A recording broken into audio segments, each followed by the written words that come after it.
Shalom. Est-ce que ça va pour tout le monde? Est-ce qu'on peut dire Amen bien? Est-ce qu'on peut dire bonsoir à son voisin? Bonsoir à la voisine et puis au voisin.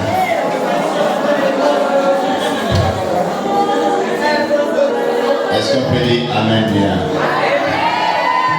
On entend un amen des gens qui sont dans la présence de Dieu.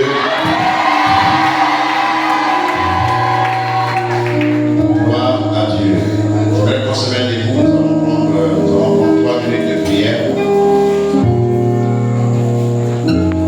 Je veux que tu dises au Seigneur, ouvre mon esprit pour que j'entende la profondeur de ta parole. Élève ta voix pendant 3 minutes. Dis au Saint-Esprit, ouvre mon esprit pour que j'entende la profondeur de ta parole. Les prophètes me touchent, j'entendrai, je verrai comme jamais. Si le Dieu des esprits, les prophètes me touchent, j'entendrai, je verrai comme jamais.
Luc 18, verset 27, on va faire lecture rapidement. On a tellement de mystères à voir aujourd'hui.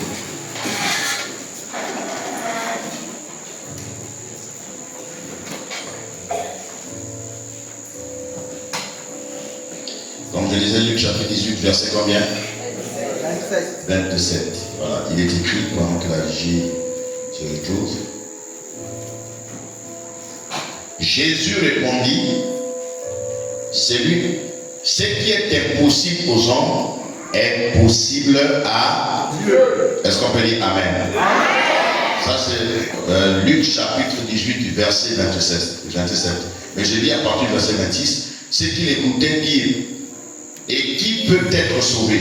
Jésus répondit, ce qui est impossible aux hommes est possible à Dieu. C'est 2 Corinthiens chapitre 5 verset 7. 2 Corinthiens chapitre 5 verset 7. Ça peut être au tableau s'il vous plaît.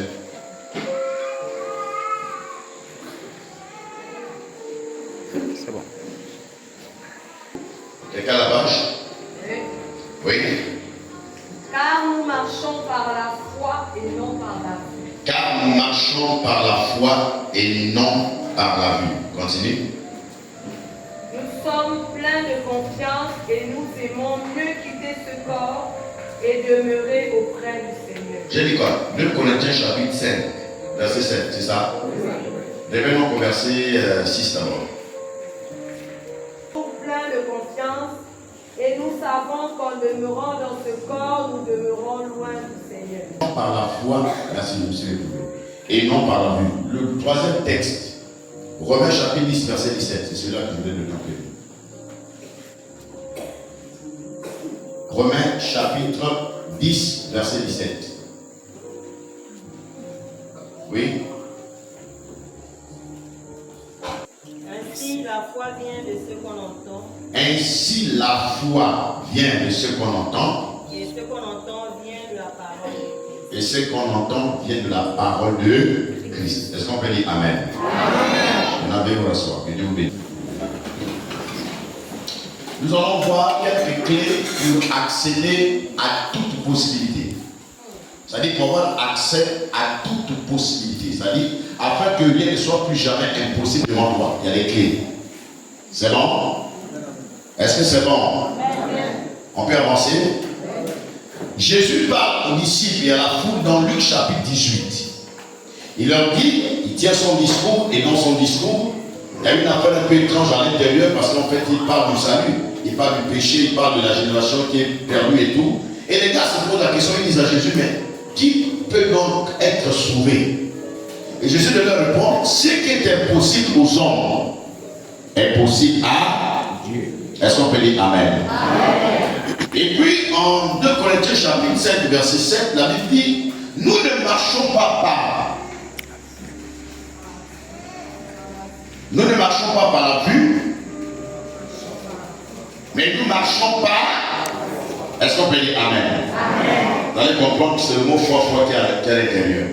Et puis en Romains chapitre 10 verset 17, on dit la foi vient de ce qu'on entend. Et ce qu'on entend vient de la parole de Christ. C'est bon pour tout le monde? Très bien.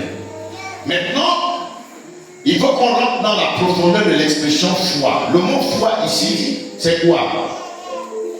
Hébreux chapitre 11, verset 1 dit que la foi est une ferme assurance des choses qu'on espère, une démonstration de celles qu'on ne voit pas. C'est ça, non? C'est ça. Mais est-ce que c'est vraiment ça la définition de la foi? Quand Paul arrive, Paul dit que la foi c'est une ferme assurance des choses qu'on espère. Ensuite il dit c'est une démonstration des choses qu'on ne voit pas. En fait Paul avait un certain niveau scolaire. C'était pas n'importe qui parce que le gars il a appris auprès de Gamaliel. Et Gamaliel était un grand docteur de la loi. Donc Paul, quand il écrit même ses écrits, il a un type de langage qu'il utilise. Et puis le style qu'il utilise, en fait, il faut atteindre un certain niveau pour comprendre ce que Paul veut dire. Donc Paul dit la foi est une ferme assurance. C'est les mots. L'assurance c'est quoi? La fermeté c'est quoi? Et après il dit la ferme assurance des choses qu'on espère. Là il parle de l'espérance. Or, la définition de l'espérance, ce sont les choses qu'on aspire dans l'avenir. Voilà, pendant le livre de Jean, la difficulté, l'épisode de la résurrection de Lazare. Les sœurs de Lazare, donc Marthe et Marie, vont dire à Jésus, bon, Jésus et Marthe, discussion, et puis de là, Marthe va dire à Jésus, il est mort depuis ça fait 4 jours, il est dans la tombe. Jésus lui dit à Marthe, montrez-moi là où vous l'avez enterré. Elle dit, mais attends, ça fait 4 jours, Joe, qu'il est là-bas, il est déjà entré pourri. Jésus dit, je suis la résurrection et la vie. Elle dit, ah oui, je sais, tu vas ressusciter Lazare quand tu reviendras dans ton règne. Est-ce que vous comprenez? C'est-à-dire qu'elle n'avait pas vu venir Jésus. Donc elle est dans la dimension de l'espérance. Donc l'espérance agit dans le futur. Mais la foi c'est autre chose. Or Paul quand il parle de la foi, il dit c'est la ferme assurance des choses qu'on espère. On espère pour l'avenir. n'agit pas dans le futur. C'est l'espérance qui agit dans le futur. L'espérance se manifeste pour le futur. Mais la foi, quant à elle, la foi agit dans le présent. Jésus dit à la femme, il dit, si tu crois, tu verras la gloire de Dieu. Il y a marqué, il dit, je ne te parle pas du futur. Je te dis, annonce-moi de monter là où tu l'as enterré. Comme ça, aujourd'hui, tu verras. Si tu crois, aujourd'hui même, tu verras la gloire de Dieu. Je vais vous dire, la gloire de Dieu dont on fait allusion, on ne la voit pas dans le futur. On la voit dans notre maintenant et dans notre tout de suite. Amen, amen. Est-ce qu'on peut dire amen bien? L'espérance parle au futur, mais la foi parle au présent. Voilà pourquoi hier je vous ai dit, Dieu et moi nous avons créé notre temps, le futur présent. Ça veut dire que demain, là c'est mon futur, mais c'est toujours le présent de Dieu. Parce que lui n'a ni passé, ni présent, ni avenir. Il agit toujours dans l'actualité du temps. Il est dans le présent, on l'appelle je suis. Pas celui qui sera, lui je suis. D'éternité en éternité, je suis Dieu. Pas je serai, je suis. Vous êtes toujours là? Je vous ai déplié pendant 3 minutes pour que Dieu ouvre votre esprit pour comprendre. Pas pour rien. On peut avancer? Est-ce qu'on peut dire amen bien? Et dans une autre discussion, la Bible dit ceci. La Bible dit, il dit, si rien n'est impossible à Dieu, tout est possible à celui qui croit. Et Jésus dit à Marc, il dit, si tu crois aujourd'hui, now, comme disent les anglophones, si tu crois maintenant, à l'instant T, tu verras la gloire. Rien n'est impossible à Dieu, c'est une chose. Tout est possible à celui qui croit. Maintenant, la foi, c'est quoi? Moi, j'ai défini la foi comme étant la capacité que nous avons de pouvoir créer des choses qui n'existent pas. Autrement dit, la foi est un moteur de création qui te permet d'entrer dans l'actualité de Dieu, dans le monde spirituel, afin que ce que tu vois spirituellement devienne une réalité palpable, qu'on peut toucher. Attends. Je vais encore expliquer ça autrement. Vous avez vu, quand vous partez au travail, il y a une machine là-bas qui fait les cols plaqués. On fait le col plaqué sinon. Il y en a pas ici. Ah non, c'est bon, les planches, merci. Alors c'est. Vous prenez un bois, vous le faites. Donc ça traverse le coton, on donne à la planche, on donne au bois la forme qu'on veut. On peut faire des frises, on fait des frises ici, non? N'est-ce pas? Très bien. Maintenant la chose c'est laquelle? C'est-à-dire que le moteur qui transforme le bois là, c'est ce qu'on appelle la foi. Je prends un exemple pratique avec le moulin. Non, pas le manioc. Alors, les femmes ont sur un truc là. Voilà la machine qui fait les. Non, pas le moulinettes. Les gaufres là, gaufres ou quoi, je ne sais pas comment on appelle ça. Oui, il y a un truc là, on prend la pâte, on met dessus et puis. Hein? C'est électrique, oui, bien sûr, branche. Je vous dis, attendez, je prends les sons des choses des blancs, c'est trop loin. Prenons quelque chose qui est dans notre contexte. D'accord? Est-ce que c'est bon?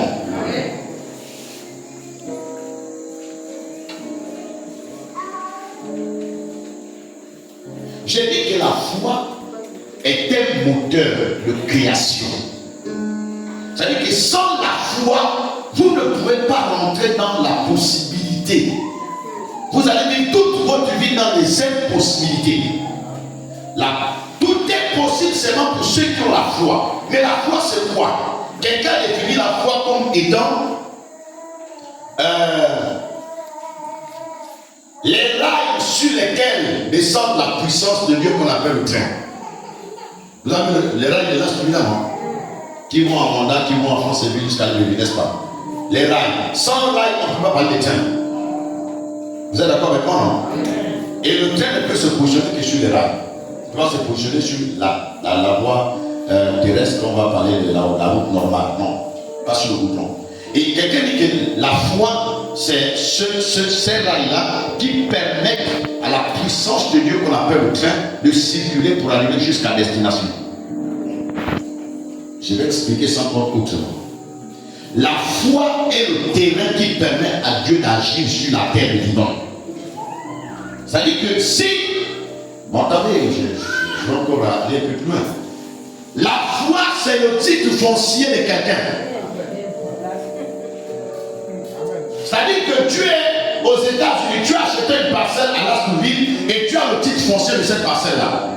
Où que tu sois, comment qu'on descend, même si tu es en France, aux États-Unis, en Angleterre, la parcelle qui est à Lascaux-Ville, c'est la tienne. Même si tu n'as pas encore construit là-dessus, mais c'est ta parcelle parce qu'il y a un document qu'on appelle le titre foncier. Si quelqu'un construit dessus, tu portes plainte et puis il paye les amendes. Parce que tu as un document légal qui démontre que c'est ton terrain. Est-ce qu'on peut dire même bien? C'est-à-dire que partout où tu passes, tu te balades avec ton terrain. Est-ce que quelqu'un sait quelle identité là? La foi est ton identité. Partout où tu passes, tu as cette identité avec toi. Mais je vous ai dit, les clés qu'on doit voir ce soir pour entrer dans toute possibilité ou pour quitter nos impossibilités, ce sont des clés un peu étranges. Vous allez lire le psaume chapitre 82, verset 6. C'est la première chose. On va prendre la première clé là.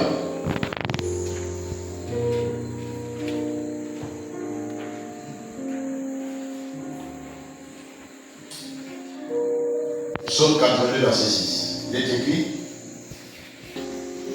J'ai dit psaume 82, verset 6. C'est ça que vous avez lu là? C'est pas ça. Vous tomberez comme un prince quelconque. C'est ça? J'avais dit que vous êtes des dieux.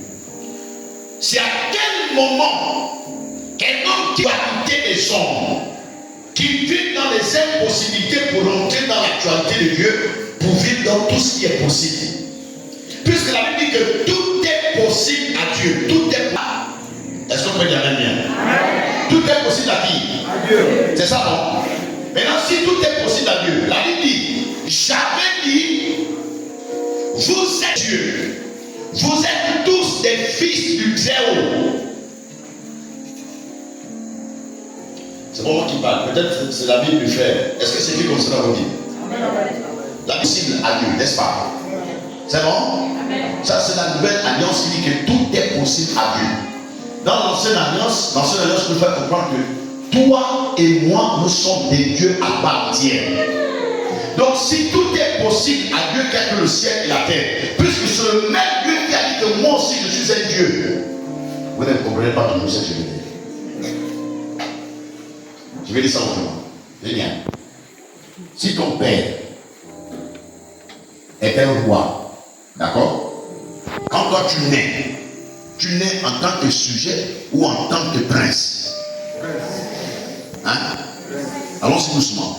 Dans le contexte. Vous avez déjà vu un sanglier qui met au monde une chienne ou pas une gazelle? Vous avez vu un lion qui met au monde une panthère? Hein? Un lion ne met au monde qu'un lionceau. C'est un autre lion comme lui. C'est ça, non? C'est pas ça? Une poule ne peut mettre au monde qu'un poussin, qui est aussi soit un coq qui vient, soit une poule qui vient. Donc ce sont des éléments de même nature. Et la Bible dit, nous sommes des dieux. C'est Dieu qui parle. Il dit, tu es un Dieu. Mais si tout est possible au Dieu créateur, Jean chapitre 3, vous trouverez une discussion là-bas grave entre Jésus et puis l'homme qu'on appelle Nicodème. C'est Jean chapitre 3. Hein? Je crois que c'est ça. Là où Jésus dit à Nicodème, il dit toi là, si tu n'es né d'eau, si tu n'es né de nouveau, tu ne peux entrer dans le royaume des cieux. Et Nicodème lui dit, mais je suis déjà vieux. Parce que c'est quand est-ce qu'il faille repartir dans le ventre de maman Jacqueline pour qu'elle m'accouche à nouveau? Alors que je suis déjà vieux. Jésus dit non. J'ai dit, si tu n'es né d'eau et d'esprit, tu ne peux entrer dans le royaume de Dieu. Et puis Jésus continue en disant, le vent souffle où il veut. nous entendons le bruit, nous voyons les effets. C'est ça, non? Il ne s'arrête pas là. Il continue en disant ceci. Il dit, quand vous voyez le vent souffler, qu'est-ce que j'ai là? Et puis hier, je viens faire certaines situations, mais comme ça va. C'est un séminaire de haut niveau. Et ça, que Jésus dit à comment il s'appelle? À Nicodème. Il dit, le vent souffle où il veut. Tu dois me suivre. Il dit, tu vois les effets, tu entends le bruit, mais tu ne sais pas non seulement d'où il vient, ni d'où il va. Il dit, il en est ainsi de tout homme qui est né de l'esprit. Car ce qui est né de la chair est chair, et ce qui est né de l'esprit est esprit. Est-ce qu'on peut dire Amen bien? Est-ce qu'on peut dire Amen bien? Je suis en train d'amener quelque part. Il faut que tu me suives. Il faut que tu me suives pour que tu comprennes exactement là où je vais t'amener ce soir. Alors regardez. Depuis la nuit des temps, quand Dieu crée le ciel, Dieu crée le monde, il crée tout. Dieu met en place ce qu'on appelle des dispensations pour arriver à une dispensation dans laquelle il va se rendre compte que l'homme est devenu mature pour comprendre sa voix. Hier, je vous ai dit qu'aucun miracle peut se produire si vous n'avez pas entendu la voix. C'est ça, non? Alors donc, il commence la première dispensation. Cette dispensation, on l'appelle généralement la dispensation de l'inconscience. C'est-à-dire que l'homme n'est pas conscient de son état. L'homme ne sait pas qui il est réellement. Et l'homme fonctionne comme il veut et tout ça. Il parle de cette dispensation, il met en place ce qu'on appelle la dispensation de la conscience. Donc l'homme devient conscient de ce qu'il est. Regardez, quand il crée Adam dans le jardin, il met Adam dans le jardin et puis il dit Adam donne les noms de tout ce qui est là. Donc Adam fait tout ce qu'il fait là. Adam ne sait pas qui il est réellement. Adam n'est même pas conscient qu'il n'a pas sa femme avec lui. Et puis Dieu crée un mouvement pour mettre en place la seconde dispensation où l'esprit d'Adam, pour qu'Adam se rende compte qu'en réalité il est seul. Donc il prend conscience qu'il a besoin d'une femme. Et le jour où il voit sa femme, il dit il dit voici enfin celle-ci, celle qui est l'os de ma chair et chair, celle qui est l'os de mes os et chair de ma chair. Est-ce qu'on peut y amener bien? Après cette dispensation, il met en place ce qu'on appelle la dispensation du gouvernement humain. L'homme va évoluer, puis l'homme va dire non, nous on veut maintenant des rois. On veut quelqu'un qui nous dirige, on veut un roi. Et c'est comme ça que le premier roi va arriver au nom de Saül. Au fur et à mesure. Après, à chaque dispensation, Dieu donne une voix. Donc Dieu donne une voix, personne ne saisit la voix de Dieu. Dieu donne une deuxième dispensation, aucune personne ne saisit la voix de Dieu. Et puis Dieu met en place la troisième dispensation qu'on appelle la dispensation de la promesse. Dieu va promettre qu'un jour un fils viendra. Est-ce qu'on peut dire Amen bien? Est-ce que quelqu'un peut saisir? Et là encore, l'homme ne comprend pas toujours parce que c'est toujours une question de foi. Il met en place la quatrième dispensation qu'on appelle la dispensation de la loi. Là, il prend maintenant, il ne parle plus seulement de façon audible. Il parle, il dit à Moïse, il faut écrire pour que les gens lisent désormais. Il faut que ma voix, ma parole soit lue. Les gens ont la parole avec eux, mais ils ne saisissent pas grand-chose de la voix de Dieu qui est dans la dispensation de la loi. Il dit, c'est pas possible. Il évolue encore avec l'homme, il met en place ce qu'on appelle la dispensation de la grâce. C'est la dispensation dans laquelle nous sommes. Est-ce qu'on peut y aller bien? Dans la dispensation de la grâce, Dieu va faire quoi? Dieu va faire en sorte que sa parole devienne une entité physique que les hommes peuvent toucher, que les hommes peuvent voir. Voici pourquoi en Jean chapitre 1, à partir du 1er verset, il est écrit au commencement était la parole, donc la voix de Dieu. Cette parole était avec Dieu et cette parole est devenue. Est-ce qu'on peut dire Amen bien? Cette parole était avec Dieu et cette parole est devenue une entité physique que le monde pouvait toucher. Il faut que quelqu'un saisisse quelque chose là. Et voici pourquoi Jean-Paul, quand il a dit, c'est Jésus même qui parle, il dit Dieu, ayant longtemps parlé à nos pères, c'est entre Jean et Pierre, il y a quelqu'un qui a dit ça. Il dit, ayant longtemps parlé à nos pères par la bouche des prophètes. Il dit maintenant, aujourd'hui, dans notre temps de la grâce, Dieu nous parle par son propre Fils.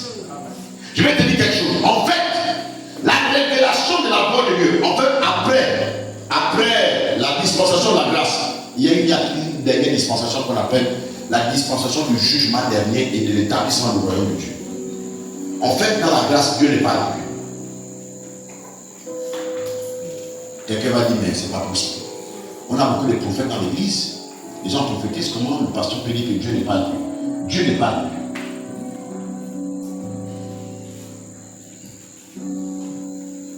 Ah, c'est un choc.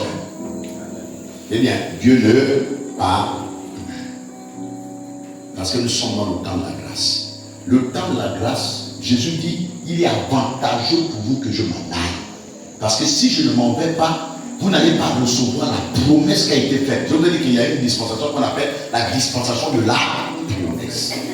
Il y a la promesse de l'envoi du Fils, qui est celui qui a introduit de la grâce. Et il y a la promesse du Père qui en fait la promesse sur l'envoi du Saint-Esprit. Il dit, il est avantageux pour vous que je m'en aille. Parce que si je m'en vais pas, vous n'allez pas comprendre, vous n'allez pas saisir grand-chose. Il est avantageux pour vous que je m'en aille. Parce que si je ne m'en vais pas, le consolateur, le paraclétos, le coach, celui qui dirige, il ne viendra pas. S'il arrive, c'est celui qui va vous enseigner dans toute la connaissance. C'est plus le Fils, c'est plus Dieu. Il dit, lui, le paraclétos, le Saint-Esprit, il vous enseignera dans toute la connaissance, dans toute la vérité. Il dit, non seulement il vous enseignera dans toute la vérité, mais il va vous rappeler tout ce que Dieu a parlé depuis les précédentes dispensations. Amen. Vous vous souvenez de cette chose-là? Or, dans la dispensation de la loi, il y a le ministère prophétique qui s'est enclenché à l'intérieur. Et dans ce ministère prophétique, nous avons un homme comme David, à qui Dieu se révélait pour dire au peuple d'Israël que autant que vous êtes, chaque être humain est un Dieu sur la terre. Donc, à un Dieu, tout est possible. Rien n'est impossible à Dieu. Donc, si tu es un Dieu, alors ça veut dire que tu as accès à tout ce qui est impossible aux hommes. Parce que tu n'es plus un être humain normal, tu es un Dieu sur la terre. Est-ce que quelqu'un me saisit là? Regardez, dans Genèse chapitre 1, il y a un problème là-bas. Entre le serpent, c'est Genèse chapitre 2. Entre le serpent, Genèse chapitre 2, Genèse chapitre 3, parmi les trois chapitres là. Entre le serpent et la femme là qu'on appelle Adam, Ève. Le serpent dit à la femme, Dieu a-t-il réellement dit qu'il ne faut pas manger le fruit là? Elle dit oui. C'est le serpent qui dit non, Dieu c'est menteur. En fait, c'est ce qu'il voulait dire à la femme. Il dit, Dieu sait que le jour où tu mangeras ce fruit, tes yeux s'ouvriront et tu seras comme un Dieu. Vous comprenez quelque chose là?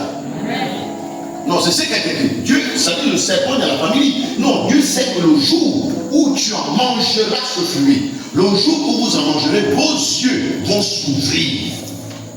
Et vous serez comme Dieu lui-même. En fait, il fait douter à elle ce qu'elle est déjà. Ça dit qu'on ne devient pas Dieu, on est Dieu. Tous les problèmes que vous avez sur la terre, c'est parce que vous vivez comme des humains. Vous fonctionnez comme des humains. Vous agissez comme des humains. En réalité, vous êtes des dieux. Et un Dieu a un fonctionnement différent d'un être humain. Quoi qu'habitant dans un corps physique, mais tu es un Dieu. Même si le corps dans lequel j'ai aujourd'hui, je ne sais pas bientôt combien d'années il a, mais celui qui est dans ce corps-là, il est plus vieux que la terre. Est-ce qu'on peut dire même bien? Donc tu es un Dieu sur la terre. Maintenant, je te dis, un Dieu ne pleurniche pas. Un Dieu ne pleure pas. Un Dieu ne renonce pas. Un Dieu ne fuit pas les challenges. Un Dieu ne fuit pas les défis. Un Dieu clair et les choses arrivent. Un Dieu parle et ce qu'il dit se prophétise. Tu n'es pas n'importe qui. Mais bien, tu es un Dieu. Même si on t'a fait peur le contraire, tu es un Dieu. Je veux que quelqu'un me dise que je suis un Dieu. Est-ce que tu comprends? Amen. Tout dans notre que oh Seigneur, c'est difficile dans ma vie. Oh vraiment, priez pour moi. C'est parce qu'en fait, tu fonctionnes comme un humain. Le texte dit, j'avais dit, vous êtes Dieu. Vous êtes tous des fils du Théo. Cependant, vous mourrez. comme des hommes. Ça dit que vous êtes beaucoup plus conscient de votre état humain. Alors que l'homme est un esprit, il possède une âme et il vit dans une maison qu'on appelle le corps.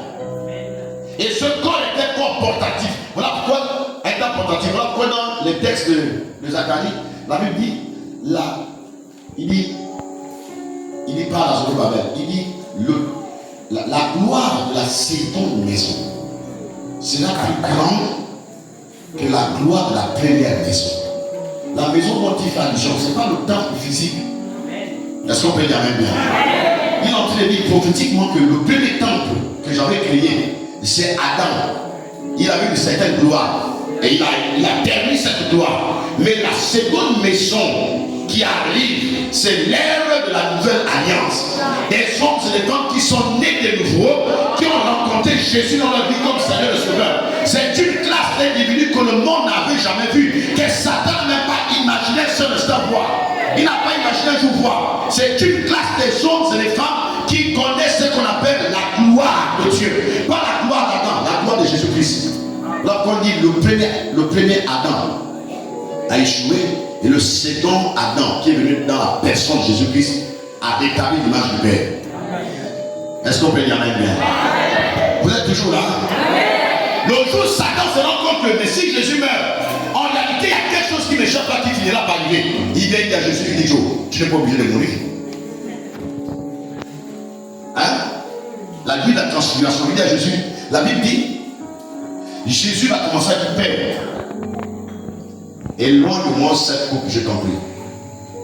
Parce que là, vous savez, quand vous arrivez au soir, vous dites bien, c'est dangereux. Hein? Quand vous arrivez au temps où vous devez prendre une décision, il y a des choses qui vont vous arriver, dont vous allez même douter de vous-même. Vous allez douter de tout ce que Dieu vous a dit, les expériences que vous avez vécues avec Dieu.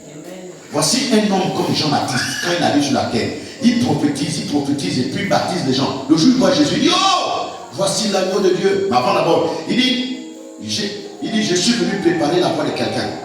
Voilà, j'ai été même envoyé devant lui. Donc ils étaient ensemble dans le royaume de Dieu là-bas. Il dit, j'ai été envoyé devant lui. Il dit, celui qui vient après moi, je ne suis pas digne d'enlever ses chaussures. Non seulement je ne suis pas digne, mais c'est le gars-là qui baptise d'esprit et de feu. Moi je vous baptise doucement, mais le gars qui vient après moi là, il est dangereux. Et le jour où il voit Jésus physiquement, il dit, oh! Il dit, je vous avais dit non, le voilà, voici l'agneau de Dieu qui ôte le péché du monde. Il baptise Jésus. Hein. Au soir de sa vie, il est en prison. Il envoie un de ses disciples, il va demander au type qui fait le miracle. Est-ce que c'est vraiment lui le Messie ou on doit attendre un autre Messie? Vous comprenez quelque chose là? C'est-à-dire qu'au soir de votre texte, le soir c'est pas le soir comme là. C'est un temps, c'est une période de ta vie où les choses deviennent tumultueuses, tu n'as plus à comprendre. Quelqu'un qui a touché l'argent, il perd le travail. Quelqu'un qui était responsable, il devient comme un clochard. Quelqu'un qu'on respectait, il devient façon. Et là, tu es seul. Même ta femme ne peut pas comprendre la bataille dans laquelle tu te trouves. C'est une question personnelle. Et c'est là que la dimension divine s'exprime. Il faut que Dieu soit capable de te dire, tu es mon fils. Je n'étais jamais abandonné. J'ai fait la promesse d'être avec toi tous les jours jusqu'à la fin du monde.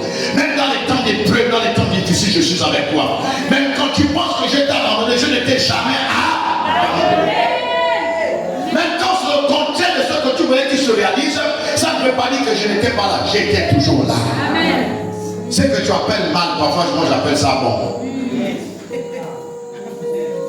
Ce que tu appelles mal, parfois tu appelles ça bien. Voici un frère engagé dans la foi, mais depuis le ventre de sa mère, consacré au rite initiatique du vaudou. La mère était prêtresse dans le monde du vaudou et elle voulait que son fils devienne un grand prêtre dans le monde du vaudou. Depuis dans le ventre, elle vend l'enfant. Les initiations, il est dans le ventre. Quand il naît, il évolue avec une difficulté, puis il s'est converti. Mais quand il s'est converti, il y a des choses toujours qui le suivent, qui le retiennent. Le gars évolue. Il était tellement engagé avec Dieu que Dieu s'est rendu compte qu'il dit non. Si la mère du petit a continué à rester vivante, la finalité c'est que il ne va pas aller loin. Je dois retirer sa main de lui pour qu'il avance jusqu'au niveau où je veux qu'il avance. Dieu crée une situation et la mère décède. Quand la mère tombe malade, il fait des grands jeûnes. C'est lui qui prie pour dire que le cancer disparaît. Il ressuscite même les gens qui sont morts. Mais sa mère est malade, il est posé dans l'hôpital, il prie, il n'y a rien. Il fait comme ça, il n'y a rien. Il fait comme ça, il n'y a rien. Il fait jusqu'à ce que les prophéties sont non, elle ne va pas mourir. Et lui-même, il est convaincu, c'est-à-dire il a une conviction humaine. C'est ce que j'entends souvent. Oh, Dieu m'a dit, je suis convaincu que telle c'est ma femme. N'importe quoi. Parce que la Bible dit ce qui n'est pas le fruit d'une conviction est un péché. Vous suivez, non? Les prophéties sont dit non, lui-même il fait même des rêves. Oui, il voit qu'il a sa mère, elle participe à son mariage, elle est là et tout. Ils voyagent ensemble pour les grandes conférences et tout. Le lendemain, on l'appelle le l'hôpital pour dire accueilli. Elle est décédée. Le gars dit non, il pleure. Il pleure et il pleure encore. Il pleure et il pleure encore. Et puis soudainement, une jeune soeur de la même église vient le voir pour lui dire ce que tu appelles mal, Dieu appelle ça bien. Quelqu'un ne comprend pas toujours. C'est-à-dire que là où tu penses qu'on t'a mal jugé, là où tu penses qu'on t'a fait du tort, alors que tu avais raison, en fait Dieu lui voit ça que c'est bien. Mais toi, dans ton état humain, tu ne peux voir ça que c'est mal. Mais cependant, pour Dieu, c'est bien. Est-ce qu'on peut dire même bien? J'ai dit, si quelqu'un est Dieu, il va se détacher de tout ce qui est humain. Écoutez, arrêtons un peu de vivre de façon humaine et manifestons notre dimension divine. Il y a quelqu'un, je suis un Dieu. Quand il dit ça, nous sommes que mais lui là vraiment, moi Dieu, moi, avec tout ce que j'ai traversé, mais nous, Dieu, moi. Non, ça peut être possible. Je dis, c'est possible. Et la véritable nature d'un Dieu se manifeste au temps du soir. Quand il y a les ténèbres, quand les difficultés, son voix, c'est là où on voit qui tu es et de qui tu viens et qui tu tiens ta foi que tu dis, je suis chrétien. Chrétien, c'est pas seulement quand tout est bon. Est-ce qu'on peut dire même bien? Si on vous dit que tout ce que vous traversez ici, c'est comme une épreuve pour cette église. Même comme quoi? Hier, je vous ai dit, vous pensez que Dieu il est bête. Bambidi, dès que ça a commencé, le temple aurait pu être construit comme ça. Pourquoi nous sommes au temps du soir? C'est-à-dire que les choses sont en train de se gaspiller. C'est là que Dieu dit, bon, faisons le temple. Maintenant, on va construire un temple luxueux. Il faut quand même, c'est-à-dire qu'il faut réfléchir quand même. Attends, donc on construit un temple comme ça, donc toutes les maisons sont en train de se vider. Qui va prier dans ce temple-là? C'est qui? Quand tout le monde ne sera plus ici, on va dire tout le monde a l'âge pour vivre. Maintenant, ça va servir à quoi? Toutes ces dépenses-là. Qui va servir ici? Peut-être tous les responsables de Precious Group, peut-être ceux-ci viendront maintenant pour tenir leur réunion. Mais ce n'est pas possible. Ce n'est pas ça le plan de Dieu. Amen. Quand vous êtes dans l'actualité de la divinité, quand vous êtes Dieu, quand vous regardez, vous savez que oui, nous sommes dans une phase. Même si je marche dans la vallée de l'ombre de la mort, je ne crains aucun mal. Au-delà de la durée de la nuit, le jour finit toujours par se lever. Je n'ai jamais vu une nuit plutôt qui reste toute la vie. C'est la nuit, ça n'existe pas. Au-delà de la durée de la nuit, le soleil va toujours se lever. Et nous sommes arrivés au stade où nous sommes un peu dans les temps des ténèbres, les temps de la nuit. Et dans les temps de la nuit, il n'y a que Dieu qui peut voir comme c'était en plein jour. Et la Bible dit que Dieu est Dieu. Qu'est-ce que tu vois? Dans ce que tu traverses, qu'est-ce que tu vois? Tu ne vois que les sorciers de ta maison, tu ne vois que les sorciers de ta famille. Tu vois la bourse de quoi? Oh la franc-maçonnerie, oh ceci, cela, oh le vampire, oh la sorcellerie. Oh, il n'y a que ça que tu vois. Dieu est au-dessus de toutes ces choses. Et quand il regarde, non, je vais parler à quelqu'un ce soir. Est-ce que tu vois comme Dieu voit? Est-ce que tu comprends comme Dieu comprend? Est-ce que tu conçois les choses comme Dieu les conçoit? Si tu es vraiment né de lui, ça veut dire que tu es un Dieu. Et quand Jésus arrive, quand il enseigne, il dit ceci, il dit, écoutez-moi très bien. Il dit, voilà, mon Père est dans les cieux. Il dit, qui a vu le Père si ce n'est le Fils unique? Il dit le Fils unique. Parce que jusque-là, tous ceux qui étaient là, personne n'avait imaginé qu'ils étaient aussi les Fils de Dieu. Et comme ils étaient ignorants de leur état, il dit, qui a vu le Père si ce n'est le Fils unique qui est descendu du Père et qui l'a fait connaître? Il marche 3 ans et demi avec les disciples. Il les a jamais appelés ses frères. Le jour où Oui, il meurt. Quand il ressuscite, il y a une femme qui parle au tombeau, et puis elle voit quelqu'un qui est là et tout, elle reconnaît que c'est Jésus. Elle dit, oh, elle veut toucher Jésus. Jésus dit, non, ne me touche pas. Parce que là, je suis la dimension divine. Je suis juste un corps que tu regardes comme ça, mais si tu me touches, c'est du vent. Je n'ai pas encore revêtu ce qu'on appelle le corps céleste, le corps glorieux. Il dit, Jésus dit à la femme, il dit, va dire à mes frères. Il dit pas va dire à mes ici. Il dit va dire à mes frères. Parce que là, Jésus venait de payer le prix qui devait faire en sorte que ceux qui étaient là, qui l'ont écouté pendant 3 ans et demi, rentrent dans l'alliance qu'on appelle l'alliance des fils et des filles de Dieu. Amen. Il va dire à mes fils et il va dire à mes frères que je les ai précédés en Galilée, qui me retrouvent là-bas. Est-ce qu'on peut dire Amen bien? Est-ce qu'on peut dire Amen bien? J'ai dit, un Dieu ne fuit pas les événements. Un Dieu affronte les événements. Un Dieu regarde les choses et les choses se manifestent. J'ai dit, la première clé pour rentrer dans la possibilité de vos impossibilités, c'est la prise de conscience que vous êtes d'abord un Dieu sur la terre. C'est pour cela que, avec tout ce que j'ai déjà vécu, vous savez, j'ai pris part à des conférences dont je n'avais pas le droit. J'ai pris part à des réunions dont je n'avais pas le droit.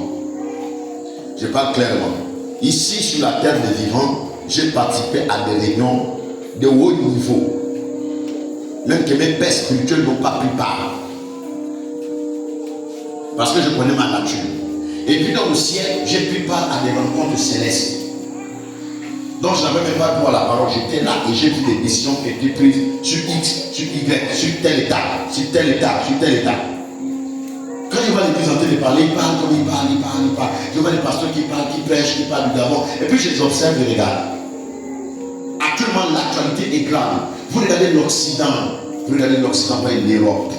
Vous voyez les bombes qui se préparent. Dans tel pays, dans tel pays, dans tel pays. Ils créent un mouvement comme une pieuvre, comme un scorpion, comme un scorpion qui a beaucoup de mains, de bras, dans le but de toucher le Mali, dans le but de toucher le Niger, dans le but de toucher le Burkina Faso, et ils vont finir par toucher le Gabon si le Gabon ne fait pas ce qu'il veut. Ça là, l'église est là, on ne voit pas tout ça. On loue seulement le Seigneur. Alléluia, gloire à Dieu. Oh, le Gabon est en train d'aller. C'est notre essor vers la félicité. Quand j'entends ça, je dis, est-ce que vous savez ce que vous dites la même? Notre essor vers la félicité. On est en quoi il va la félicité? Nous sommes en train d'aller vers la félicité. Mais il y a un cheminement de là où nous sommes pour arriver à la félicité. Et c'est là où l'église va commencer à travailler. Mais l'église en train de croiser les bras. On a réuni les gens pour prier seulement à cause des élections. Prions pour les élections. Pour que rien de mal n'arrive. Quand on a fini ça là, c'est fini. Vous n'attendez plus les réunions pour dire venons se retrouver encore pour prier. Maintenant on fait les actions de grâce. Rendons grâce à Dieu parce que tout s'est bien passé. Ce que nous appelons tout s'est bien passé là, au ciel, on n'appelle pas ça tout s'est bien passé. On appelle ça le début d'une grande bataille qui vient de se déclencher. Donc si l'église ne prend pas conscience, les gens, on est dans quand l'impossible devient possible. Est-ce qu'on peut dire Amen?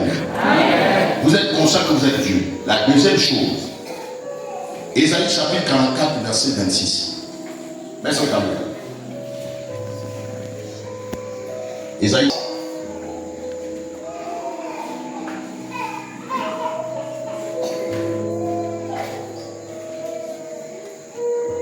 Bon, il faut lire, c'est pas moi qui parle.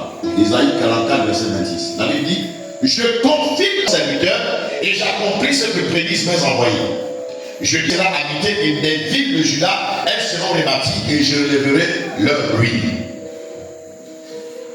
Pour que tu opères dans toute possibilité ou pour que tes impossibilités deviennent possibles, c'est le pouvoir de la parole que tu as. Parce que Dieu, il crée, il ne fait pas la bouche.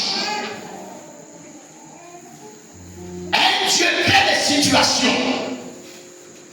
Il parle, et la Bible dit, je confirme la parole de mon serviteur. C'est Dieu qui parle. Il ne dit pas, je confirme ma parole. La Bible dit, Dieu confirme sa parole par des signes, des prodiges et des miracles. Dieu dit une chose, elle arrive, il déclare, elle existe. C'est ça maintenant. Il dit, comme la pluie descend du ciel, elle ne retourne pas au ciel sans avoir arrosé la terre. Ça va faire pousser la verdure et tout ce qui va avec. Il dit ainsi en est, c'est Dieu qui parle. Il dit ainsi en est-il de ma parole qui sort de ma bouche. Elle ne retourne pas à moi sans avoir accompli ce pourquoi elle a été libérée. Ça c'est Dieu, le créateur de toutes choses. Après il dit, j'ai des fils et des filles qui sont créés à mon image et qui me ressemblent. C'est-à-dire c'est des dieux en miniature comme moi. À eux je déclare que je vais confirmer ce qui va sortir de leur bouche. Est-ce qu'on peut dire amen bien? Et ce pas, il y a Pierre, Jésus dit à Pierre, il dit voici les clés du royaume. Il dit ce que tu lieras sur la terre sera lié au ciel. Ce que tu lieras sur la terre sera lié au ciel. Autrement dit, tout ce dont on a besoin se trouve au ciel. Parce que personne n'a jamais dans tout le ciel. Je vais te dire, tout ce dont tu as besoin pour te réaliser se trouve nulle part ailleurs si ce n'est en toi. Quelqu'un va dire comment ça? Il y a un pasteur nigérian qui est revenu pratiquement sur l'Africain, il a dit ceci. Il dit tout ce que vous avez besoin, c'est la parole de Dieu dans votre cœur.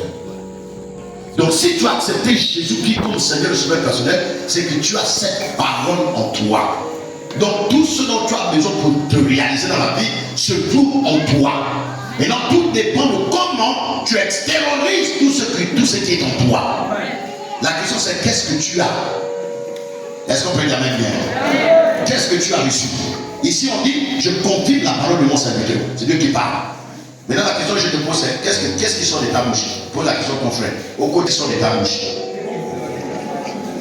Discutez entre vous, parlez entre vous.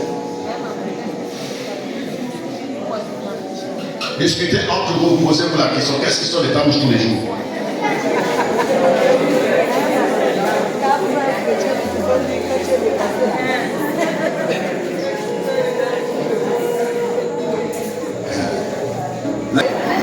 Est-ce que vous êtes toujours là?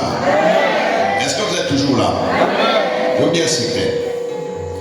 Même quand tu es malade, ne dis pas que tu es malade. Hein? Ce matin, je me suis levé avec une douleur vraiment étrange à la cheville. Quand je suis allé voir le frère, je lui ai dit j'ai une douleur à la cheville. Je ne lui ai pas dit que je suis malade. Je lui ai dit j'ai une douleur. Et puis, il m'a donné quelques calmants et puis me voici debout entre vous. J'ai appelé ma femme, je lui ai dit je suis parti comme un infirmier le matin, voilà ce qui s'est passé. Et il dit comment ça? Non, moi je ne peux pas imaginer que non, c'est comme ça. Prends la voiture, tu les laisses. Je dis où ça? Elle me dit où? Je n'ai pas fini ce pourquoi je suis parti. Ce pourquoi je suis venu à la salle, je n'ai pas encore fini.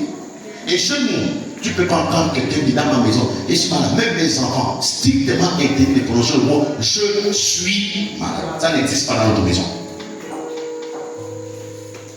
Quand mes enfants sont bien malades, tu vois, et me c'est comment? Papa, je suis fatigué. Il y a une fatigue, je ne sais pas ce qui m'arrive. Va dans ta chambre, va prier. Elle va prier. Et puis on donne 4 bébés par paracétamol, mange. Peut-être c'est l'affaire aussi. Elle mange. C'est bon? Et puis on continue le chemin. Ce que tu dis se réalise dans le temps et dans l'espace. Si tu confesses la négativité dans ta vie, c'est ce qui arrivera dans le temps et dans l'espace.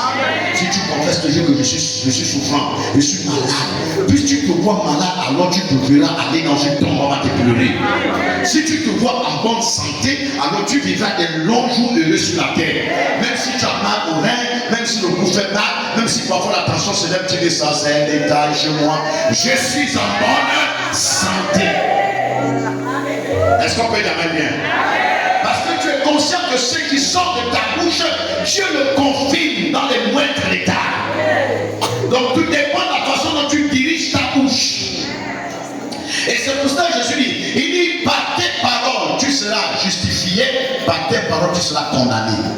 Donc nous ne sommes pas condamnés par les malédictions de nos familles ou par les démons. Nous sommes condamnés par ce qui sort régulièrement de nos bouches. Maintenant pose la question à ton frère, qu'est-ce qui sort de ta bouche au quotidien? Pose la question.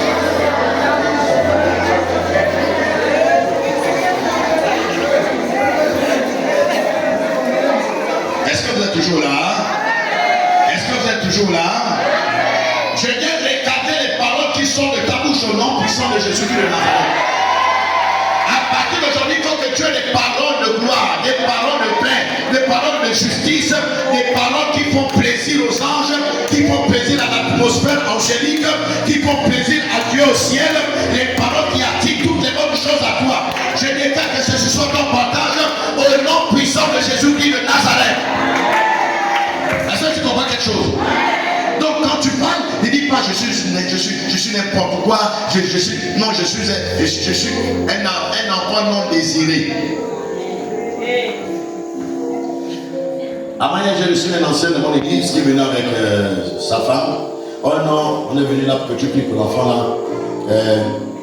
L'enfant là, ma femme ne voulait pas l'enfant.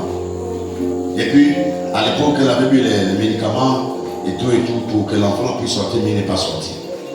Donc depuis qu'il est né, l'enfant a un comportement bizarre et tout, parce que le monde comprend que c'est un enfant qui n'était pas désiré. J'ai dit c'est fini. Oh oui. J'ai dit il faut ta femme et toi. Allez au temple, vous agenouillez.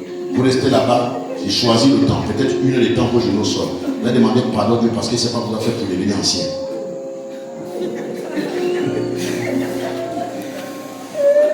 Ça là, il faut qu'on revoie ça dans l'église, dans nos églises.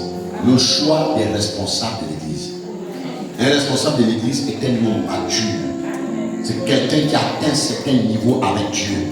Ce n'est pas quelqu'un qui peut encore parler comme un fidèle. Il ne peut plus régler les choses, action et action comme un fidèle. C'est quelqu'un qui a le cœur d'un père.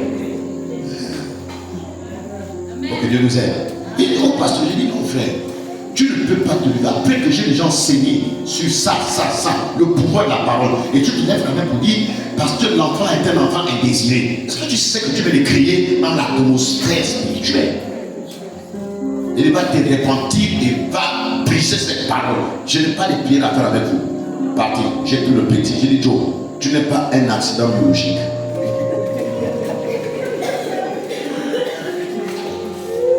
Est-ce qu'on peut dire amen bien? J'ai dit petit, voilà ce que la Bible dit de toi, voilà ce que Dieu dit de toi. Voilà. Je parle comme ça, le petit pleure. Voilà que je lui explique les textes, il pleure, boum, il tombe, boum. Il commence à parler à la vie pour petit, il sur sa propre vie. Je suis un champion, je suis là, petit c'est monté. Il est là, jusqu'à ce que tu termines ta vie sur la terre. Tu seras un champion. Est-ce qu'on peut dire amen bien? Est-ce qu'on peut dire amen bien? C'est pas difficile. La Bible dit dans le psaume 23, l'Éternel est mon berger, je ne manquerai de rien. C'est ce qui sort de la bouche de quelqu'un. Il dit, il me fait reposer dans mes verts pâturages. Il me dirige près des eaux paisibles. Il me conduit dans les sentiers de la justice. Il restaure mon âme. Écoutez les paroles qui sortent de la bouche de David. Il dit, même quand je marche dans la vallée de l'ombre de la mort, je ne crains aucun mal, car tu es avec moi. Autrement dit, même quand je perds le travail, même quand je suis malade, même quand je perds un parent, même quand,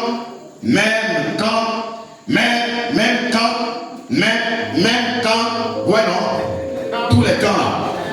Même lorsque, même quand ma femme ne veut plus de moi parce qu'il n'y a plus d'argent. Parce qu'il y a femmes et femmes. Il y a des femmes qui sont venues juste à cause du pognon. Hein. Et le jour où la Sainte Délice est finie pour toi, hein, elle te regarde comme un chiffon, elle va créer le moment.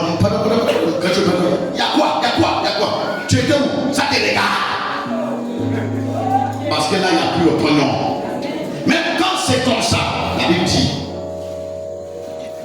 quand je marche dans la vallée, je ne crains absolument rien. Il dit, car tu es avec moi, c'est une question de conscience, de prise de conscience. Il dit, ta houlette et ton bâton me rassurent. Il dit, tu coins ma tête et ma coupe de boîte en face de mes adversaires. Est-ce qu'on peut dire amen bien? Il dit, oui, le bonheur et la grâce m'accompagnent tous les jours. Regardez les paroles. Quand il se lève, il n'a rien à manger. Il dit, le bonheur et la grâce de l'Éternel m'accompagneront tous les jours. Comme vous le voyez, il est toujours jovial, toujours souriant. Il dégage l'atmosphère du ciel. Qu'il a mangé, qu'il n'a pas mangé, ça n'importe peu. Vous n'allez jamais le voir, la mine attachée. C'est comment? Ah, tu le vois là, vraiment, c'est compliqué, hein? Je t'assure, t'as dit mon frère, à la maison là-bas, les enfants, même pour manger, c'est dur. Et quand j'avais mon travail, on me respectait. Tu ne sais pas que les choses là sont comme ça. Même celui à qui je donnais de l'argent, qui a mangé dans ma maison, qui a dormi dans ma maison, c'est maintenant qu'aujourd'hui, quand je demande, il y a quoi que je te donner, on m'insulte, on me parle mal. Eh Dieu, souviens-toi de moi. Il ne se souviendra pas de toi. Parce que tu n'es pas conscient de ce que tu es. Tu es arrivé à l'état où tu crées les choses. Tu ne passes plus tout ton temps, ça va dire Dieu donne-moi. Non, un Dieu ne commande pas, un Dieu crée. Vous êtes toujours là? Est-ce que vous êtes toujours là? C'est-à-dire, à partir d'aujourd'hui, il faut que tu crées le monde dans lequel tu veux vivre. Je suis en train de créer mon style du ministère avec Dieu. Et je crée ma plateforme et le type d'individu qui doit m'écouter. Ce n'est pas tout ce monde-là qui doit m'écouter, non. Parmi vous là, il y a une catégorie de personnes qui doivent être avec moi pour m'écouter. Parce que j'ai un type de message qu'on ne prêche pas dans les églises. Tu dors au ciel et puis tu te réveilles sur la terre. Et tu dis, j'étais au ciel. Dieu et tous ses fils étaient réunis. Voici la décision qu'ils ont prise pour la scène. Et puis j'explique, je dis, c'est ça là, c'est ça, c'est ça, c'est ça. Mais si je viens dire ça à l'église, voilà, lui là vraiment, ça, il raconte sa vie, il veut se faire voir. Et tout. Au finish, quand ça se réalise, oh, donc il avait raison. Mais c'est normal, tu es dans l'actualité des humains, les autres perdent dans l'actualité divine. Il faut périr dans l'actualité divine. La Bible dit, je confie la parole de mon serviteur. Maintenant, qu'est-ce que tu dis de toi? Qu'est-ce que tu dis de toi-même? Avant, t'as bien. Vous savez, pour que vous rentrez dans la possibilité de vos impossibilités, pour que tout devienne possible dans votre vie, il y a une autre clé. On va peut-être la voir demain, mais je la touche déjà. C'est-à-dire que si Dieu n'arrive pas à te transformer toi, rien ne peut être transformé autour de toi. Hein? C'est-à-dire que si Dieu ne te brise pas, s'il ne t'enflamme pas, s'il ne réussit pas à te briser correctement, il t'enflamme par son feu, rien de ce qui est autour de toi ne connaîtra le changement et la transformation. Tu seras la même personne. Et malheureusement dans nos églises, à 99%, il y a que des gens qui sont non enflammés, qui ne sont pas brisés, qui ne sont pas transformés. Et peut-être 1% de ceux qui sont transformés. Et ils sont une petite poignée comme ça d'individus. Et ça alourdit la machine. Est-ce qu'on peut dire amen? Tu as la parole. Et quand on va venir, je suis une star. Je ne suis pas n'importe qui. Je suis un ministre. Je suis un roi. Je suis un entrepreneur. Je suis le PDG d'une entreprise. Je suis un inventeur. En fait, c'est un peu comme des gens qui sont fous. Ça dit, quand on te regarde, on dit, le gars, il est fou quand même. J'ai une soeur congolaise que j'ai tellement parce qu'on était à l'Astrouville ensemble. On prie ensemble, à JPC et tout ça, elle chantait avec nous, à JPC puis au grand comité de louange. On était là comme je faisais partie des responsables et j'ai formé, on était dans les formations et tout. Et puis un jour, elle me dit, frère, est-ce que tu sais que moi, ma finalité c'est les États-Unis? J'ai dit, ah, très vite, j'ai jamais dit le peu. Bon, viens. J'ai dit, Clédy, tu vas dire, toi, je connais comment tes parents font pour partir du Congo pour aller ici. Toi là. Donc toi là que je connais, j'ai dû grandir ici. Oh, pardon, je connais votre condition de famille, pardon. Toi. Et je lui dis ça ici quand je dis, toi tu vas aux États-Unis. Toi. Pardon, laisse tomber ça. Parce que j'étais dans l'actualité humaine. On était là. Elle s'est engagée avec un monsieur, ils ont fait 2 gosses. Une fille et un garçon. Prince et Sarah. Au calme. On évoluait et tout. Après, elle me dit, bon, moi je vais déjà faire le bébé. Mon petit ami, moi ça ne marche pas. Je vais aller bébé chez ma soeur. Oui, j'arrive. Là où elle habite, là où j'habite, c'est juste quelque part. Donc, je mangeais tous les jours chez elle. Donc, pendant qu'on a levé là, et puis elle me dit, dis-moi, Pesego, est-ce que tu sais que je t'avais dit quelque chose là, que ma vie, je finirais aux États-Unis. J'ai dit, ah, ton affaire là, vraiment. Je vous parle. Elle confessait ça régulièrement. Et puis, 4 à 5 mois, quand je vais dans la maison famille, j'appelle, ça ne passe pas. Je dis, bon, c'est la changé les quartiers, elle change le numéro de téléphone, qu'est-ce qui se passe? Et puis je vais à Sukaf, en stage. 3 heures du matin, mon téléphone sonne. Elle m'appelle avec un numéro bizarre. Quand je donne le numéro, je dis, hey, ça sont les sorciers en question. Parce qu'à l'époque là, on avait une affaire, c'était, il y a des numéros qu'il ne faut pas répondre, tu dis, allô, tu meurs. J'ai quand même pris le courage. J'ai dit, au nom de Jésus, je ne vais pas mourir. J'ai décroché. Allô? Elle dit, oh, c'est non. Je sais que là-bas, il est 3 heures du matin. J'ai dit, c'est qui aussi Clédy. J'ai dit, Clédy comment? Elle dit, je suis aux États. J'ai dit, bah on ne faut pas me chercher. Elle dit, regarde ton numéro, regarde le numéro qui t'appelle. Tu as vu le numéro là quelque part. Je regarde, dans mon vieux Nokia de l'époque, un long numéro. Je dis, Seigneur Jésus. Et le matin, j'ai pu aller en ville parce que j'étais en super. M'a mis une adresse. Quand j'ai fait appel vidéo, j'ai dit aux États-Unis avec les gosses. J'ai dit comment c'est possible. En fait, vous voyez, il y a des enseignements qu'on ne prêche pas pour prêcher. C'est que tu confesses et c'est que tu deviens. Est-ce qu'on peut dire amen bien? Et tu te mets dans les conditions. Aujourd'hui, quand elle parle anglais, c'est grave. Le BPC, elle n'a pas. Le baccalauréat, elle n'a pas. Aucune licence. C'est son fils qui vient d'avoir un master. Vous voyez? Et voici la fille d'un pasteur. Elle commence à dire, quand elle vient, quand elle parle avec vous, bonjour, vous allez bien? Je dis, hé. Ici, là, nous sommes au Gabon. Ça, c'est les choses des Français là-bas. On va parler comme ça ici. Elle dit, moi, je suis française, moi. Elle a commencé à s'habiller comme une Européenne, parler comme une Européenne. Et où je vous parle, elle est en train de faire sa thèse en France, avec possibilité de rester en France. Donc, elle s'est créée un type de style, elle a confessé ce qu'elle est, et elle est devenue ce qu'elle a toujours pensé. Est-ce que vous me suivez là? Amen. Ça, c'est le langage de ceux qui connaissent Dieu. Pendant que tu la scène, est-ce que tu vois tes 5 ans? Est-ce que tu vois tes 10 ans? C'est-à-dire quand tu vois tous ceux qui sont partis à la retraite avant toi, tu es dans les conditions de vie, comment ils fonctionnent, et toi, quand tu te regardes, est-ce que tu vas finir comme eux, ou est-ce que tu vas finir différemment? Est-ce qu'il y a quelque chose de différent? Est-ce qu'il y a quelque chose de différent qui peut sortir de toi quand tu te regardes? Mais tout dépend de la façon dont tu parles. Est-ce qu'on peut dire amen bien? Le mari bat la femme tous les jours, il bat la femme tous les jours, il bat la femme tous les jours, il bat la femme tous les jours. Et puis un jour, comme c'est une femme qui va à l'église, elle est chrétienne engagée. Les bleus et tout ça, elle fait le make-up, elle ferme les bleus là et tout. Elle met la ribande, elle met le foulard comme une bonne religieuse, elle arrive à l'église. Et puis un jour, pauvre ça qui conseille, tu regardes, oh, mais qui t'a fait ça? Elle dit non, je suis tombé à la bouche. Elle dit pas que c'est son mari qui l'a bastonné. Quand elle sort de l'église, elle arrive à la maison, le mari lui tape. Et puis elle va dans la chambre. Elle dit, oh Seigneur, je te remercie. Parce qu'il est écrit que tu donnes des bonnes choses à tes enfants. Mon mari est l'homme le plus responsable.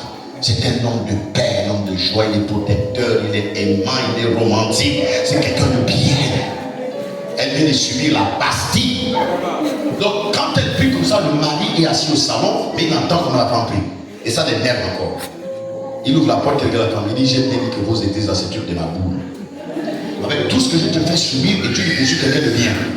Tu as des problèmes. Alors, mais on était ton pasteur là. Il soulève la femme dans la voiture, ils sont allés voir le pasteur. Pasteur, oui, dites-moi ce que vous avez donné à ma femme. Elle est devenue ma boule. Le pasteur, il sait quoi? Il explique.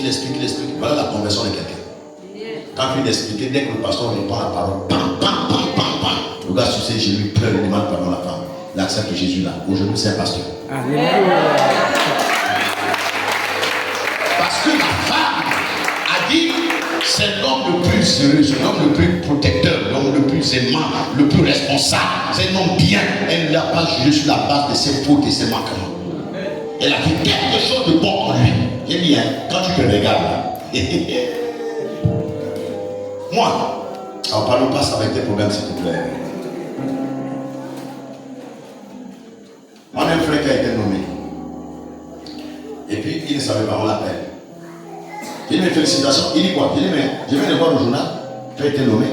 Il dit, frère, tu sais, toi avec tes choses là, pardon, passe avec ça. Moi, il me dit ça au téléphone. Il dit, moi là, qui me connaît même dans les choses des gens là? On peut me connaître comme un. Oh, pardon, frère, ça c'est mon. Si c'est une blague de mauvaise goût. Tu vois, d'accord? Il faut aller sur ton téléphone. Regarde dans telle. Application, tu vas regarder toutes les personnes qui étaient nommées. Numéro 15, tu verras ton nom. Et puis il a regardé. Il m'appelle. Il dit non, ils se sont trompés. Ah, c'est quelqu'un qui porte mon nom et mon prénom. Mais ça peut pas être moi. Vous comprenez, non? On parle comme ça la nuit. Le lendemain, je le rappelle. J'ai dit attention à ce que tu sors de ta bouche. Parce que ça peut changer. Son téléphone sonne, on l'appelle, il parle. On commence à lui expliquer comment ça se passe. Il m'a dit, ma parole, c'est sérieux. J'ai dit, mais c'est sérieux, frère. Vous pensez que c'est la blague? Tel tu te vois, tel tu te réalises. Je vais insister là-dessus. Si tu te vois façon, tu vas vivre façon. Si tu vois que ta vie va s'arrêter à la scène de l'éternel, elle s'arrêtera ici, mon frère. Si tu vois que ta vie c'est seulement Makanda, un peu Monamzoku, un peu je ne sais pas où là, c'est là où ta vie va s'arrêter. Plus loin tu vois, plus loin tu peux t'étendre. Est-ce qu'on peut y aller bien? C'est bon? C'est bon? J'annonce à quelqu'un que tu vas connaître la gloire de Dieu dans cette saison au nom de Jésus-Christ. Donc si ton amène à l'île au ciel, ces choses vont devenir possibles dans ta vie. Il y a quelque chose comme la capacité de parler sur les événements. C'est pour ça, moi et mes enfants, quand je me réveille dans les 2 heures du matin, je m'en vais dans la chambre. Je pose les mains sur ma première fille. Je dis toi. Tu es ceci, tu es ceci, tu es ceci. C'est la dernière là. Puis je suis en train de faire d'elle la femme du ministère. Je dis toi, tu es une prophétesse, tu es une chante, tu es une femme de Dieu. Je prophétise, je prends lui l'onction. Il y a elle qui souffre avec lui. Pendant qu'elle dort, je baisse lui, je pose les mains. Elle dort, je prie. Le garçon dit, toi tu es un banquier, toi tu es un banquier. Et puis au fur et à mesure. Et puis quand on dit, jamais un peu, tu commences à la pleurer, tu dis, papa, ton banquier là encore pour que. Est-ce qu'on peut dire même bien? Les enfants grandissent avec ça. Et puis m'ont posé la question de papa, c'est quoi un banquier? Je dis, c'est celui qui manipule l'argent. L'argent, j'ai dit oui, il a beaucoup d'argent, c'est un grand, il est riche. Et puis elle s'attriste, elle dit, c'est pas normal. Donc c'est mon petit frère qui va avoir beaucoup d'argent et moi je vais pas avoir beaucoup d'argent. J'ai dit non, j'ai dit toi qui vas voter les budgets, lui va exécuter seulement, il sort l'argent, mais c'est toi qui prends les décisions. Donc tu es au-dessus de ton petit frère. Il dit à moi, j'ai dit oui, c'est comme ça. Je crée ça dans le cœur de mes enfants et ils grandissent avec ça. Est-ce qu'on peut dire même bien? Un jour, un qui a dit à ma fille, tu es bête. Elle dit non. On ne dit pas ça. Je suis plus intelligent que toi. Amen. Parce que moi, je vais voter les budgets. C'est comme ça que ça fonctionne. Est-ce que vous me suivez là? Et vous parlez comme ma mère. Regarde comment il est bête là comme son père. Regarde la tête comme son grand-père paternel. Regarde comment il se... Regarde ça, c'est le comportement des quotas de ceci. Là, c'est le comportement des plus hauts de là-bas. Là, c'est le comportement. C'est que vous dites là. Vous êtes en train de détruire vos enfants. Est-ce qu'on peut y aller bien? Regarde ta parole et commence à dire ce qui est bien à chacun de tes enfants. Commence à parler à ta destinée, parle à ta santé, parle à tes finances, parle à ton mariage, parle à ton travail. Et tout ce que tu vas dire va être confirmé comme c'est écrit. Je confirme la parole de mon serviteur. Est-ce que quelqu'un peut me donner mon amen? Vous êtes toujours là? Donnez-moi encore 10 minutes et puis on va partir, c'est bon? Est-ce qu'on peut dire amen bien? La troisième clé, nous la prenons dans Ézéchiel chapitre 47. Rapidement.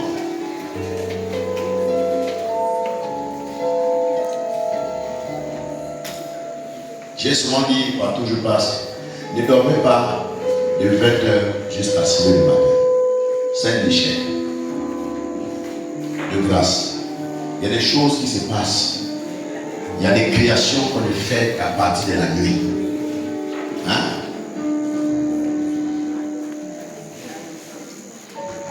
C'est quoi ça? Non. J'ai dit quoi? Ézéchiel combien? À sa troisième chose. La main de l'Éternel fut sur moi et l'Éternel me transporta en l'esprit et me déposa dans une vallée d'ossements desséchés.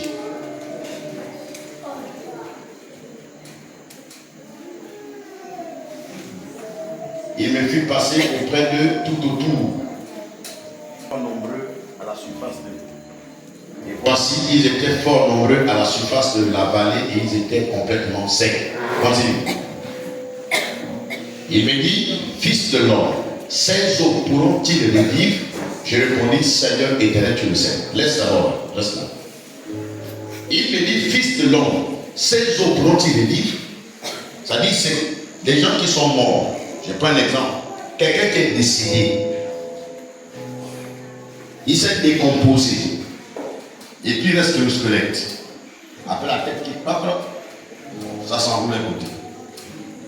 La main qui te suit, ça part. Et puis voilà, tout est sens dessus. Et Dieu pose la question à Ézéchiel. Il dit, c'est que tu vois, est-ce que la vie peut revenir? Humainement parlant, on dit quoi? C'est un mot. Hein? Vous me suivez, non? C'est un. Là, la question que je te pose, La situation par laquelle tu passes là, quand tu regardes ce que tu vis là, Dieu te pose la question. Dieu dit, fils de l'homme, est-ce que ces eaux pourront-ils revivre? Et Dieu te pose la même question en te disant, ce que tu traverses là, est-ce que de là peut sortir quelque chose de bon? Amen. Est-ce que toute cette misère que tu traverses, de là peut sortir le bonheur? Toutes ces injustices que tu as aujourd'hui, est-ce que de là peut sortir le bonheur?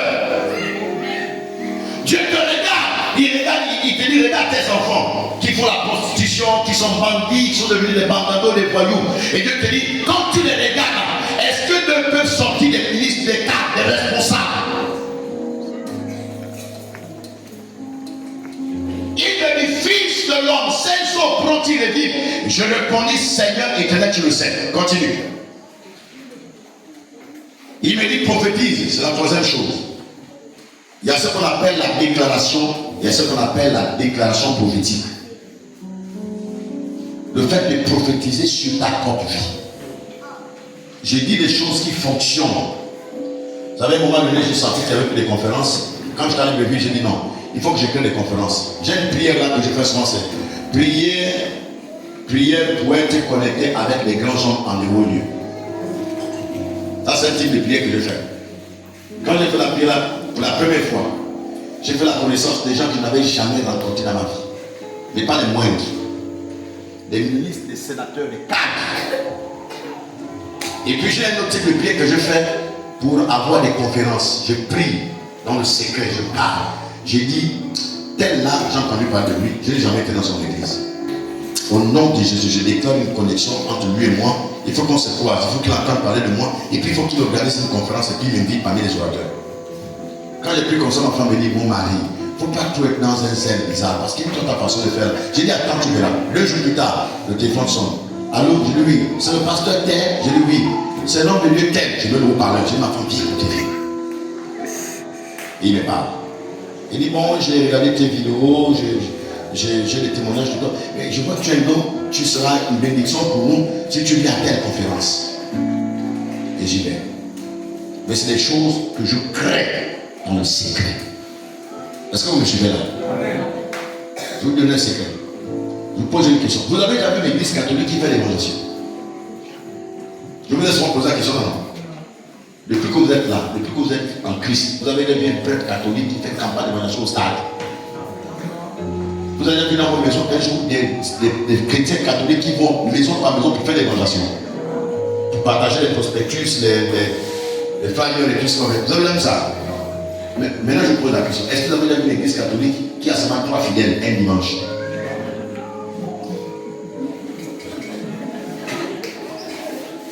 Allons-y seulement l'église du pont là. Donc à Rascoli. Le temple est plein tous les dimanches, les gens sont même dehors. À la mission là-bas, pas possible. À Libreville, à Sainte-Marie, c'est full. À Sainte-Monique, c'est full. Les prêtres catholiques ne font pas de campagne d'évangélisation. Mais comment se fait-il que leurs églises sont souvent pleines? C'est le mystère, non? Et vous allez me voir, l'église catholique vont faire des offrandes, des annonces. Nous cotisons pour construire le temple. Cotisons pour le pasteur d'envoyager, le prêtre d'envoyager aux États-Unis pour une conférence. Ça n'existe pas chez eux. C'est moi-même les offrandes qui donnent les dimanches, ils appellent ça la tête, les 10 francs, les 25. C'est ça qui donne, hein? Vous comprenez, non? Vous avez vu l'église catholique qui est pauvre financièrement. Ça maintenant. Écoutez, les autres ont découvert les secrets. Chez eux, ils ont ce qu'on appelle les messes de 3 heures du matin. C'est là que les choses se passent. Là, il n'y a que ceux qui sont déjà qui ont atteint un certain niveau qui prennent part à la messe de 3 heures. Parce qu'à 3 heures du matin, le soleil est surpris. C'est pas, même quand on fait les vérités, il faut vérifier. Quand il est 3 heures du matin, l'atmosphère s'affaiblit. Parce que le corps réagit, le corps a envie de dormir. C'est pas ça? C'est ça, non? Mais c'est là que les gars là se retrouvent. Je veux bien, j'ai beaucoup plus d'amis prêtres que les pasteurs. Parce que les gars là, ils ont une certaine dimension de connaissance des choses de Dieu que nous on diabolise. Donc les gars se retrouvent et puis ils font la prière. Ils font la prière. Dans leur prière là, un sénateur doit passer dans l'église au moins une seule fois dans une année. Et quand il vient, ils ont fait la prière pour parler à son cœur et tout ça. Et quand le gars apparaît, au calme, il passe le culte avec eux. À la fin du culte, il va rencontrer le prêtre. Il dit, mais monsieur le prêtre, monsieur le curé, l'abbé, vraiment, je suis venu, je vois ce que vous faites ici, que le Seigneur vous bénisse. Et puis il aussi dit, je te bénis mon enfant. Avant que le sénateur ne sorte, il va sortir son chéquier et il va mettre un montant dessus. Parfois c'est 10 millions, 20 millions. Il dit, tenez ça, ça vous permet de continuer à développer la paroisse et puis tout. C'est que le monde gagne en 50 ans. Les gars ont une seule fois seulement, dans une année, une seule fois ça va être ça. Parce que les gars ont compris comment ça fonctionne. Ah mon Dieu. J'ai dit, il y a une plateforme qui doit m'écouter. Peut-être c'est pas toi. Mais si c'est toi, il faut que ton esprit s'ouvre. Est-ce qu'on peut dire amen bien? Est-ce qu'on peut dire amen bien? Vous avez des défis pour construire, des défis pour vous marier, des défis pour travailler. Tout ça n'est possible que par la déclaration. Tu es conscient de ce que tu es. Tu es conscient de qui tu es. Tu es un Dieu. Et quand tu parles, ce qui sort de la bouche de Dieu fait office des décrets royaux. Et ça se réalise. Est-ce qu'on peut dire amen bien? Est-ce qu'on peut dire amen bien? Voici quelqu'un qui a une entreprise terrestre, donc une agence de voitures.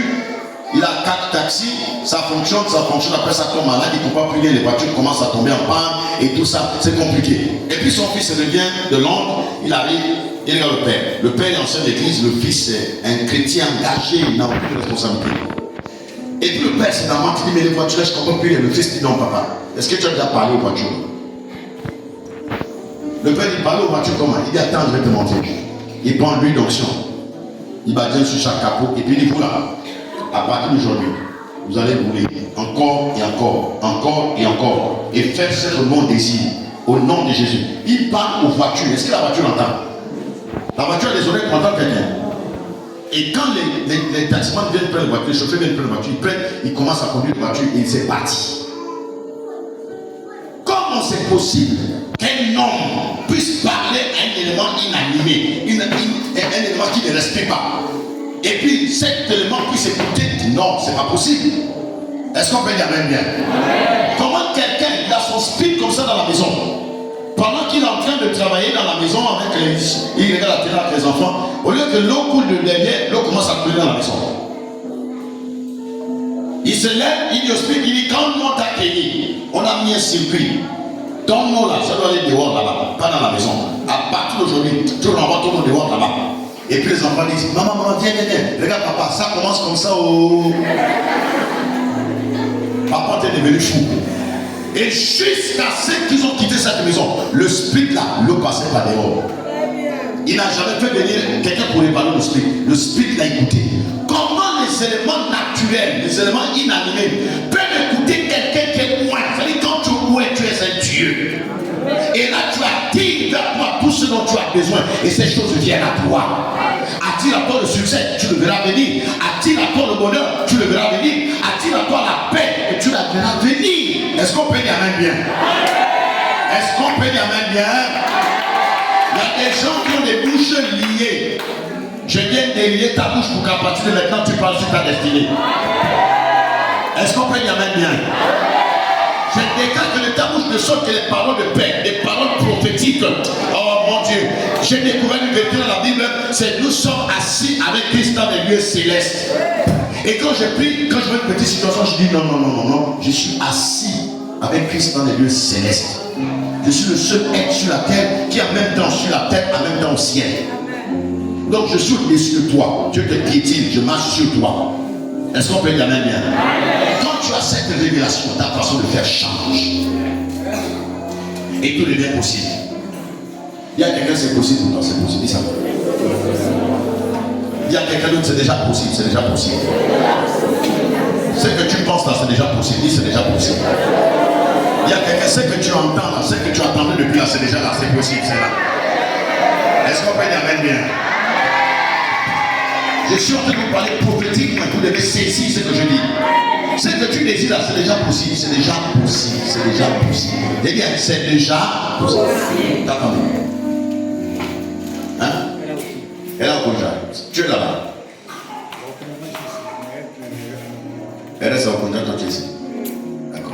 C'est déjà possible. Elle aurait dû être là, mais il faut donner le message. Sinon, vous allez dire comme ça. C'est qui a clenché là, ça va continuer comme ça si tu ne fais pas attention. Donc, quand tu demandes ta femme, je n'ai jamais dit, c'est toi que je connais. Ça serait toujours, tantôt tu es ici, tantôt tu es là-bas.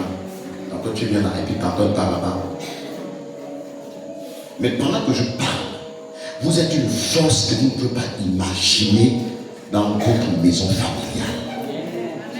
C'est-à-dire que la femme que tu as mariée là, si tu pouvais t'ouvrir les yeux pour voir qui elle est réellement, il faut que tu comprennes qu'il faut donner encore un peu de temps. Parce qu'il y a une visitation de Dieu sur sa vie. Et quand Dieu va toucher son être et qu'elle se transforme dans les profondeurs de Dieu, tu vas voir ce qui va se passer. Hein? Il y a un manteau qui est sur ta femme. Je ne connais pas, je n'ai jamais vu. Et pendant que je suis en train de parler, j'ai regardé ta barbe. Et j'ai vu que ta femme fait partie d'une classe qu'on appelle la classe des sentinelles. Un jour, ces choses vont devenir une réalité chez toi. Est-ce que tu comprends ce que je te dis là? Ce jour-là, ta femme, quand elle va prier, votre maison, les gens qui vont tellement. Parce que c'est une femme, elle ne prie pas suffisamment. Elle ne prie même pas encore. Mais pendant que je parle, je vois le temps, je dis accorde-moi un peu de temps. Et ce jour arrivera. Mais tout deviendra possible quand tu vas commencer à prier avec son nom à la bouche. Vous qui êtes mariés là, vous avez les femmes, vous avez les maris. Pour que ma femme revienne ici, il faut qu'on revienne encore ici. Il faut m'organiser notre séminaire, je viens. Et puis le séminaire, c'est seulement, le thème du séminaire serait témoignage. Et puis chacun nous va passer ici pour témoigner ce que Dieu a fait dans sa vie. Parce que j'ai écrit mon histoire à part de ce que je vous dis là. Je ne peux pas comprendre que de la troisième jusqu'en terminale, 3 ans seulement, ma femme en a fait 10 ans. Je vous parle. 2006-2007, je lui ai mal à cette troisième. Ma femme a eu le bac en 2015. Les gens m'ont dit non, laisse. Elle m'a dit non, moi je ne veux plus faire l'école. Pour moi le salon, moi je vais faire ma coiffure. Comme elle est douée dans la coiffure. J'ai dit, Zélie, ça là, ça n'existe pas. Tu vas faire l'école. Il y a une diaconesse qui a vu dans l'église. Oui, les pasteurs, ils ont échoué dans leur vie et ils vont prendre les pauvres filles qui travaillent, les filles qui sont bien positionnées et tout. Alors qu'eux, ils ont échoué dans la vie sociale et puis ils prennent les filles des gens qui ont des diplômes. Quand j'ai entendu ça, là, j'ai dit non, je prends une fille qui n'est rien, je vais la transformer. Et on a les pages à ta page. Et puis un jour, elle apprend tout en classe de seconde. Je prends la photo, je regarde la photo de ma femme. Je regarde, je dis, t'es pas encore mariée. Je regarde la photo. Quand il fait des yeux comme ça, je vois des émanations et comme les cordes, et qui l'attachent, comme des filets. Je dis, oh, là je comprends pourquoi est-ce qu'elle avance pas sur le plan scolaire. J'ai pris le couteau. Bon, ne faites pas comme moi. À l'époque, quand j'étais poussé à j'ai pris le couteau, j'ai pris la photo. Là, dans la maison, l'église qui était dans la terre cuite là. J'habitais là-dedans. Je suis rentré dans ma chambre, j'ai pris le couteau, j'ai pris la photo. J'ai dit, bon, toutes les codes là, je les coupe au nom de Jésus-Christ. J'ai fait ça. Je ne sais pas comment ça arrive, mais j'ai fait ça. J'ai dit, je coupe. J'avais le couteau dans la main. J'ai dit, je coupe au nom de Jésus. J'ai pris le stylo, j'ai renversé la photo et j'ai commencé à écrire le proverbe 31. Tu es une femme de valeur, tu es comme ça, tu es comme ci, tu es comme ça, pam. Et j'ai commencé à décider ça avec son nom. J'ai dit, tu es comme ça, tu es ma femme, la mère de mes enfants, mon compagnon du ministère. Voilà ce que tu es, voilà. Cette année, tu seras première, tu passes en terminale. En première. Elle était en classe de seconde, nous tout le monde. Premier trimestre, 13, elle est première. Elle met mon mari sur première. J'ai dit, c'est faux. Combien? Elle dit 13. Je prends la voiture pour l'envoyer. Je regarde le bulletin, je dis, ah. J'ai dit, l'homme là, il a découvert le secret au. Ma femme dit, je n'arrive pas à comprendre comment c'est possible. J'ai dit, non, toi, étudie seulement les leçons. Il y a des choses spirituelles que tu ne peux pas comprendre. Deuxième trimestre, 12. Troisième trimestre, 13, elle passe en première. Qu'elle passe en première, je dis, tu as quelqu'un mon je t'ai mis au lycée d'État. Il faut faire le test. Elle fait le test, elle gagne 9.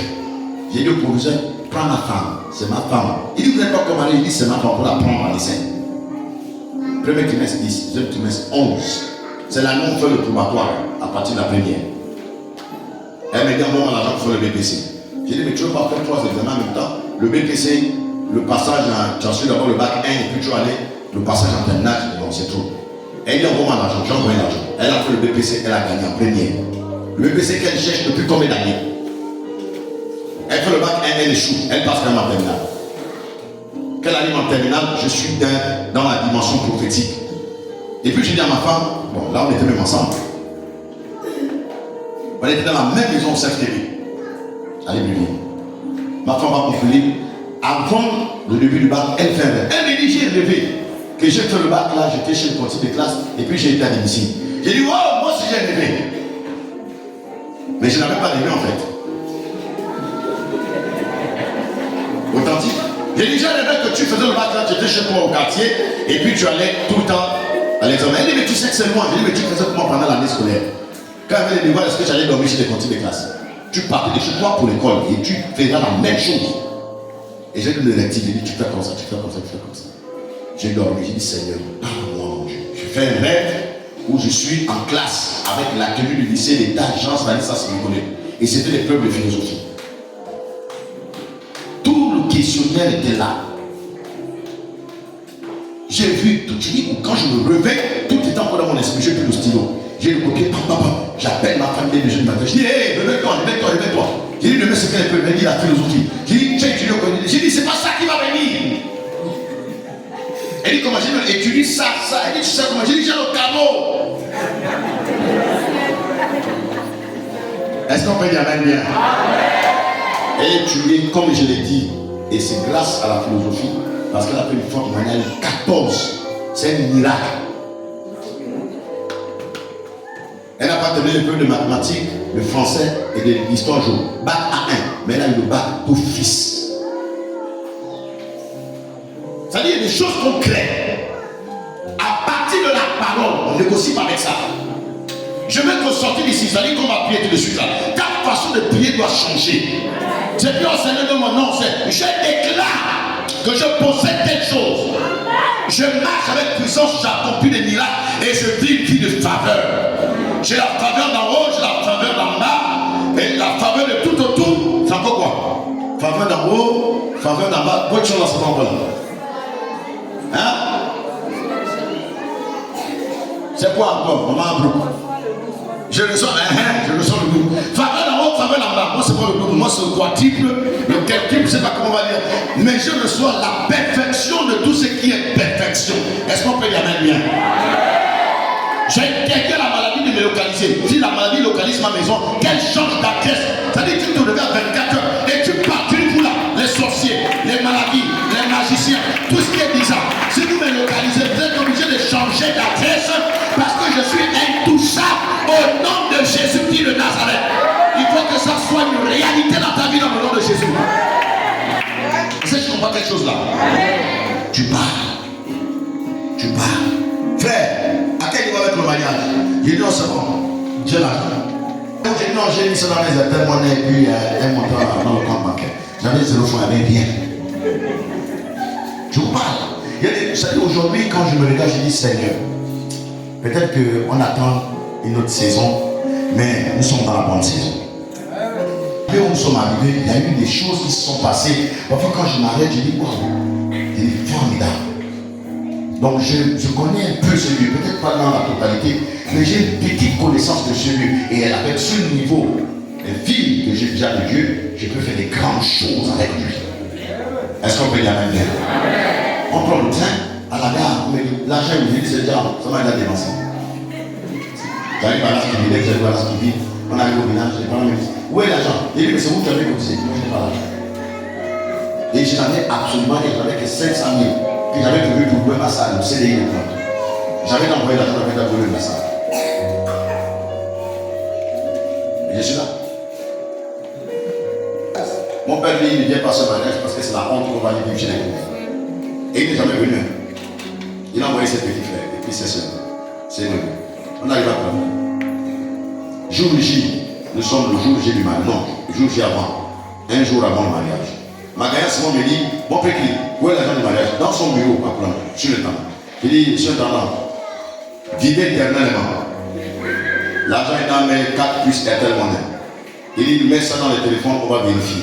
Et puis on va faire ça. Je dis, non, mais monsieur Tendant, il faut croire à ton collègue, je suis un pasteur. Je ne peux pas te mentir, l'argent est là. Quand j'ai dit ça, il n'y a rien de rien, c'est zéro de zéro, je n'ai rien. Dieu est témoin, toute la marchandise est posée, mais je n'ai même pas un seul dedans. Et demain c'est le mariage. Militante, 16h, 14h, je suis là, avec la touffe de cheveux, comme toujours. Au plein air, l'entrée marche. Il dit, aujourd'hui c'est au jour. Je veux voir si l'affaire de Dieu là, ça marche. Je l'ai provoqué dans plusieurs choses, je veux savoir, mais là, je veux que ça soit un grand témoignage. Et puis il dit, ça ne marche pas aujourd'hui là. Je renonce la Bible, je deviens pasteur maçon. Je vais devenir aux églisiens et je vais persécuter l'église jusqu'à la fin du monde. Il dit, ça doit marcher aujourd'hui, ça doit. Et puis cela, voilà l'ancien qui est aujourd'hui le trésorier du journal. Papa me l'a dit dans Jean-Marie. Il quitte un mandat, il travaille à la SCG à l'époque. Il a sa double cabine qui était touché d'argent. Il dit, pasteur, j'aimerais que vous mariez s'il y a un souci personnellement. Je peux vous accompagner parce que j'ai encore un peu de sous chez moi. Il dit non, tout est ok. Tu peux rentrer chez toi. C'est toujours même endroit le mariage. Je dis oui. Ok, d'accord, parce que je suis sorti pour me faire un peu beau là. Il dit ok, d'accord. Il est parti. Ma femme m'appelle. Mon mari, où est l'argent du gâteau? Il dit c'est combien? Elle dit 250 000 francs. J'ai dit c'est là. Et donc j'envoie quelqu'un me prendre l'argent du gâteau. J'ai dit qu'il vienne. Tout ça, soit je suis devenu fou, soit je suis dans un autre monde, mais j'étais comme ça. J'avais pas d'argent. Après, il voit les intermonnaie qui sont, tu fais ton pain, venez recevoir un intermonnaie de 350 000. Je dis, j'attends 6 millions, c'est 350 000. Je rentre dans le dépôt intermonnaie, je sors 250 000 francs, je donne à celui qui a fait le gâteau, il part. Dès qu'il est parti seulement, intermonnaie 100 000, intermonnaie 200 000, intermonnaie 20 000, intermonnaie 30 000, intermonnaie, pam, pam, pam, pam, pam, 42 numéros qui m'ont envoyé des intermonnaies que je ne connais pas qui a envoyé l'argent là jusqu'aujourd'hui.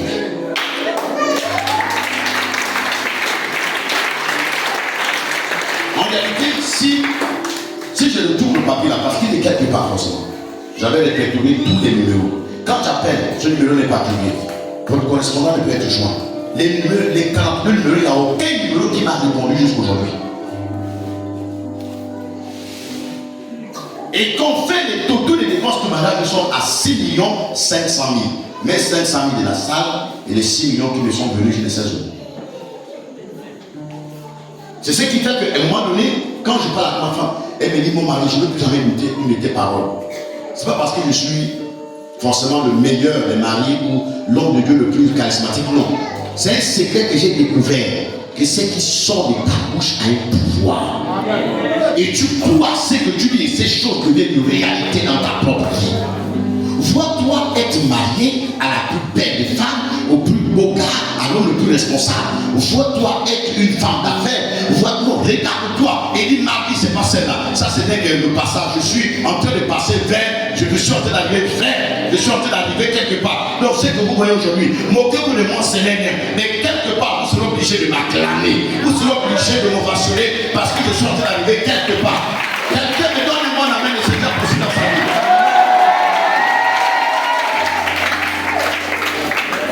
Est-ce que tu comprends quelque chose? Je relâche sur toi l'onction de toute possibilité. Ce qui n'était pas possible en 2023 te sera possible en 2024.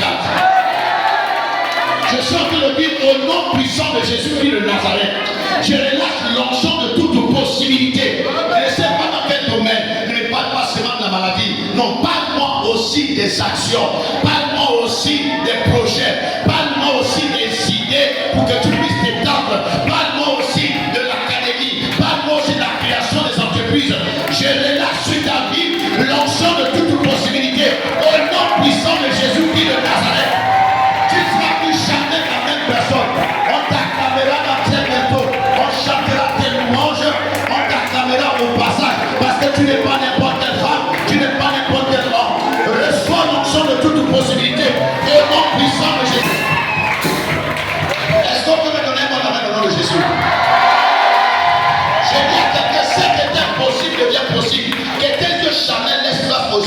spirituel.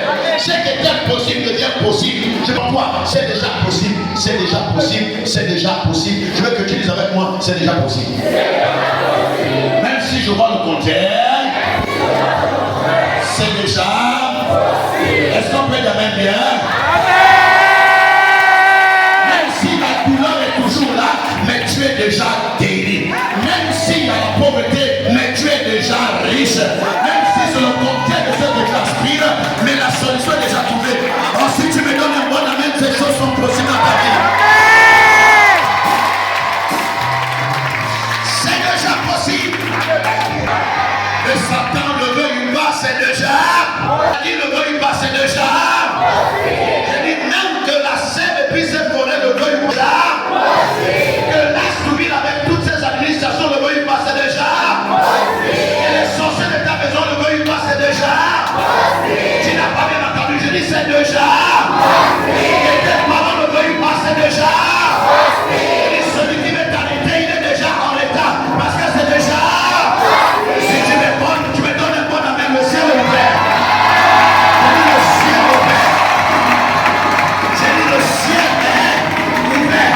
J'ai dit que les têtes de ton amour ne veuillent pas, c'est déjà possible. Et tes beaux-parents ne veuillent pas, c'est déjà possible. J'ai dit que l'argent ne veuille pas, c'est déjà possible. Oh, quelqu'un doit saisir ça ce soir au nom de Jésus. J'ai dit à quelqu'un, tu es en train de passer quelque part. Je répète cette phrase, je l'ai dit hier. Il y a quelqu'un ici qui est arrivé ici juste pour ce moment-là. Il est venu à la salle rien que pour ce séminaire-là. Juste pour aujourd'hui. Juste pour ces 3 jours. Il saisit de quoi il est question. Quand il partira d'ici, beaucoup d'entre vous, quand vous le verrez, vous allez dire c'est pas le même cas, pas le même type. Car le gars là, c'est pas le même job. Tu as entendu parler? Non, vous allez se dire, il est déjà dans la rose, quoi. On savait.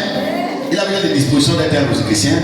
Je te dis, si Dieu te bénit et ta bénédiction ne scandalise pas le commun des mortels, c'est que ce n'est pas Dieu qui t'a béni. Amen. Je vois des gens sinon on va douter de leur foi. Au regard de tous les embats qu'ils auront, les gens vont dire non, ça sont des sorciers.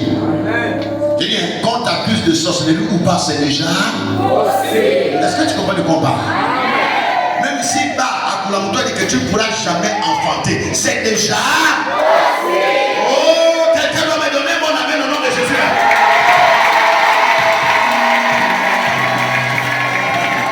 Si tu me donnes un amen glorieux, la gloire te poursuit dans les mois de l'état de ton existence. Si ton amen a dit au ciel, je dis à partir de ton amen, les changements vont s'opérer. Et la puissance de Jésus-Christ de Nazareth, à partir de ton amen, les choses vont se matérialiser. À partir de ton amen, les choses vont se concrétiser. À partir de ton amen, vont devenir possible. À partir de ton amen, au nom puissant de Jésus-Christ de Nazareth. Allez, les beaux chants à la bradée. C'est une saison dans laquelle nous sommes. Un Dieu ne pleure pas avec les mots. Et on va parler comme des dieux. Vous savez, en Genèse, la Bible dit que la lumière soit. Il y a des ténèbres qui t'environnent. Il y a des ténèbres dans ta maison. Il y a des ténèbres un peu partout. Tu n'arrives pas bien voir parce qu'il y a des ténèbres. Maintenant, tu vas commencer à crier. Est-ce que tu me suis là? Tu vas commencer à crier. Il faut que tu crées. Il faut que tu sois capable de dire que la lumière soit. Et tu appelles. La lumière, elle vient. Les gens qui disent, tu appelles les choses qui ne sont pas comme si elles étaient. Elles étaient. Tu appelles des choses qui ne sont pas comme si elles étaient déjà. Et c'est ce qu'on va faire. Tu vas appeler les choses. Mais avant, il faut que tu vois quelque chose. Attends. Je veux que tu prennes une minute de concentration. Fais l'effort de voir quelque chose. C'est-à-dire le besoin le plus pressant de ta vie. Regarde-le bien en face. Et puis vois que c'est déjà possible. Et dès que tu vois que c'est déjà possible, tu libères la lumière. Tu dis que la lumière soit, que la lumière vienne, qu'elle brille sur ma destinée, qu'elle brille sur mes affaires, qu'elle brille sur ma santé, que la lumière brille, qu'elle brille. Regarde bien. Maintenant tu vas élever la voix. Tu vas élever la voix comme quelqu'un qui est en colère depuis 15 ans, depuis 100 ans, depuis 500 ans, parce qu'il attend quelque chose et ça n'arrive pas. Et au finish, tu vois que la chose est déjà là. Donc souvent elle arrive, elle ne peut pas. il ne touche pas. Mais là, elle est à côté de toi, tu dois la saisir. Est-ce que tu peux t'élever et élever ta voix